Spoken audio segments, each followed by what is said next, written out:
राम राम। मैं पंडित एस के मिश्र। जाने सावन सोमवार व्रत की कथा, पूजा विधि, सामग्री एवं महत्व। महादेव का प्रिय महीना सावन आरंभ हो गया है।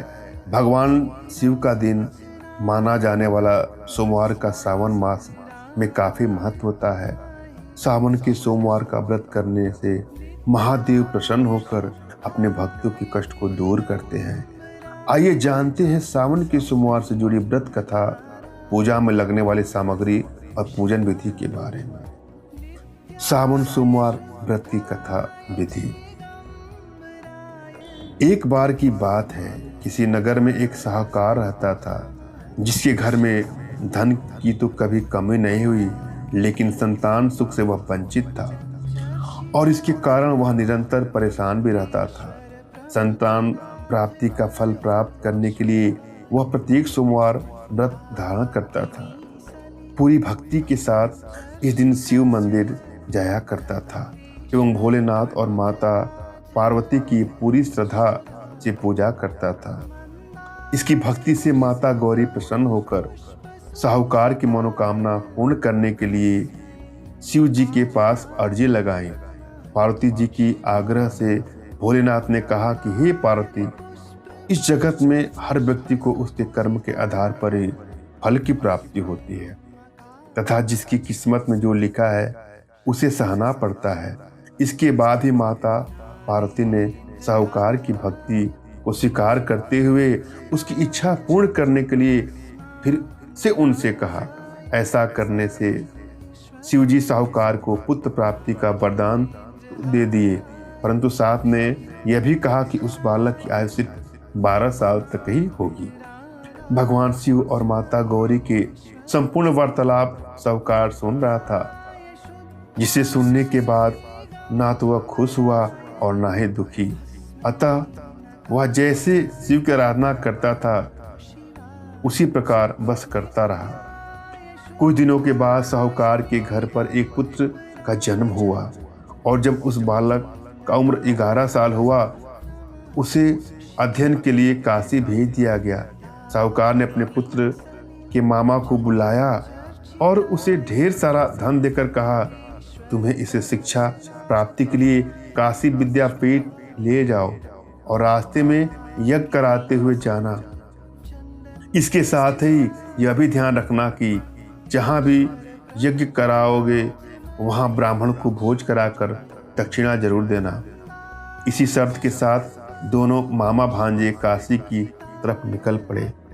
उसी मार्ग में एक नगर पड़ा जहाँ किसी राजकुमारी का विवाह था, परंतु जिस राजकुमारी से उसका विवाह होने जा रहा था वह एक आंख से अंधा था, जिसके बारे में राजकुमारी और उसके परिवार वाले नहीं जानते थे, क्योंकि राजकुमार के पिता ने अपने पुत्र के काना होने की बात को छुपाए रखा था और बात छिपाने के लिए कोई चाल सोच रहा था। साहूकार के पुत्र पर जब राजा की नजर पड़ी तो उसके मन में ख्याल आया कि क्यों न इसे ही राजकुमार बनाकर दूल्हा बनाकर राजकुमारी से विवाह करा दिया जाए। उसके बाद इसे खूब सारा धन देकर भेज दूंगा और राजकुमारी को अपने घर पर रख लूंगा। इस प्रकार उसने अपनी चाल के अनुसार उस बालक को दूल्हे की तरफ सजाकर राजकुमारी के साथ विवाह करा दिया। आपको बता दें कि साहूकार का बेटा अत्यंत ईमानदार था। मौका हाथ लगते ही इसने राजकुमारी के चुन्नी पर लिख दिया। क्या लिख दिया? तुम्हारा विवाह जिस राजकुमार से होने जा रहा था वह एक आंख से काना था और मैं तो काशी पढ़ने के लिए जा रहा था। बीच रास्ते में जबरदस्ती मुझे विवाह में बैठा दिया गया। इस तरह राजकुमारी ने चुन्नी पर लिखी पूरी बातों को अपने माता पिता के सामने रखा तो राजा ने अपनी पुत्री को विदा न करने का फैसला लिया।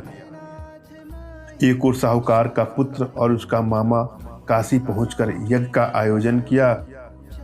जिस दिन राजकुमार के बालक की उम्र 12 वर्ष की हुई, यज्ञ उसी दिन आयोजित किया गया।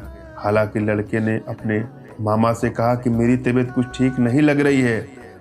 मामा ने तुरंत उसे कहा, तुम अंदर जाओ और सो जाओ। शिव जी की वरदान और शर्त के अनुसार कुछ ही देर बाद उस बालक ने अपना प्राण त्याग दिया। भांजे को मृत देखकर मामा के विलाप शुरू हो गई। संयोग ऐसा था कि उसी क्षण माता पार्वती और भगवान शिव उधर से गुजर रहे थे। माता पार्वती ने भगवान से आग्रह किया कि हे स्वामी, मुझे इस प्राणी के रोने का स्वर सहन नहीं हो रहा है, कृपया आप इसे कष्टों का निवारण करें। माता पार्वती के आग्रह के बाद जब शिव जी उस मृतक बालक के निकट गए और देखकर बोले, यह तो उसी साहूकार का पुत्र है जिसे मैंने कुछ समय पहले 12 साल की आयु का वरदान दिया था। अब तो इसने 12 वर्ष की जिंदगी जी ली है। वरदान के अनुसार आयु पूरी हो चुकी है, परंतु मातृभाव से युक्त माँ गौरी ने कहा, हे महादेव, कृपा करके इस बच्चे की आयु और बढ़ा दे, अन्यथा इसे खो देने का दुख मैं इसके माता पिता भी तड़प कर मर जाएंगे। पार्वती के इस अर्जी पर महादेव ने उस बालक को पुनः जीवित होने का वरदान दिया और फिर अपनी शिक्षा पूरी करके बालक अपने मामा के साथ अपने नगर की ओर निकला। वापस लौटते समय मामा भांजे उस नगर में पहुंचे जहां उस बालक का किसी राजकुमारी से विवाह हुआ था और इस दौरान राजकुमारी के पिता ने उसे देखकर पहचान लिया और उस बालक की महल में खूब खातिरदारी और स्वागत किया और राजकुमारी को उसके साथ विदा कर दिया। इधर साहूकार और उसकी पत्नी कब से भूखे प्यासे रहकर अपने बेटे की राह देख रहे थे। दोनों ने प्रण लिया था कि अगर वह अपने पुत्र की मृत्यु का समाचार सुन लेंगे तो अपने शरीर को त्याग देंगे, लेकिन बेटे को जीवित रहने की समाचार सुनते ही वह बहुत खुश हो गए और उसी रात्रि भोलेनाथ ने साहूकार के सपने में आकर कहा था कि मैं तुम्हारे द्वारा सोमवार व्रत की पूजन और व्रत कथा सुनने से प्रफुल्लित होकर तुम्हारे बेटे को लंबी उम्र का वरदान दे रहा हूँ। इस प्रकार सोमवार व्रत जो कोई भी धारण करता है या इसकी कथा सुनता है तो व्यक्ति की मनोकामना पूर्ण होती है, साथ ही उसके कष्टों का निवारण भी हो जाता है। धन्यवाद। राम राम। सावन सोमवार की पूजा विधि पर करना क्या है आपको? इस दिन सुबह जल्दी उठकर स्नान आदि से निवृत्त होने के बाद साफ वस्त्र धारण करें। इसके बाद घर के मंदिर में दीप प्रज्वलित करें। सभी देवी देवताओं को गंगा जल से अभिषेक करें। शिवलिंग पर गंगा जल और दूध चढ़ाएं। भगवान शिव को पुष्प, बेल पत्र, दही, चीनी, घी, शहद, पंचामृत, मौली वस्त्र, जनेऊ, चंदन, रोली, चावल, भांग, आक, धतूरा, कमल गट्टा, प्रसाद, पान, सुपारी, लौंग, इलायची, मेवा अर्पित करें। भगवान शिव की आरती करें और भोग भी लगाएं। भोग लगाते समय इस बात का ध्यान रखें कि भगवान को सिर्फ सात्विक चीज़ों का भोग लगाया जाता है। भगवान शिव की अधिक से अधिक ध्यान करें, व्रत कथा सुने और मंत्रों का जाप भी करें।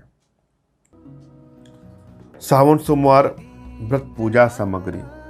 सावन के सोमवार का व्रत करते समय जल, दूध, दही, चीनी, घी, शहद, पंचामृत, मौली वस्त्र, जनेऊ, चंदन, रोली, चावल, फूल, बेलपत्र, भांग, आक, धतूरा, कमलगट्टा, प्रसाद, पान, सुपारी, लौंग, इलायची, मेवा, दक्षिणा भगवान शिव को अर्पित किया जाता है। इस दिन धूप दीपक जलाकर कपूर से महादेव की आरती उतारें और शिव जी के मंत्रों का जाप करें और साथ ही व्रत कथा का रसपान करें। धन्यवाद। राम राम।